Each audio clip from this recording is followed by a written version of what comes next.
A ten pedouš vám tu ruku zmáčknul? Áno, a od tej doby mi smrdí viac ako Turkovi práci. To není pravda. Rychle, doktorko. Petří předčítal kykyně z jeho knih.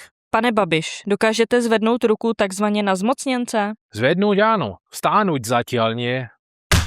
Preboha, mi upadla pravačka. To bych nechtěl.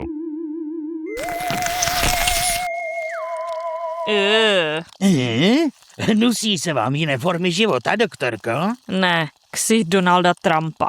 Čo ste mi udelali s rukou a prečo máte hlavu mojho najlepšího kamoša Donalda? Náš vůdce P. Donald si vás vybral jako inkubátor pro nás, jeho záložní klony, když vás oplodnil stiskem ruky v Ankaře. Aha, ze všech těch ubožákov si vybral toho najlepšieho. Vlastně jo, vy jste byl uvnitř nejprohnilejší a nejskaženější ideální prostředí k vývoji trampligantů. Takže som vyhrál. Nemôžem sa dočkať, až to poviem lúze, teda voličom. Tak snad k tomu nepotřebujete údy, replikujeme se po 5.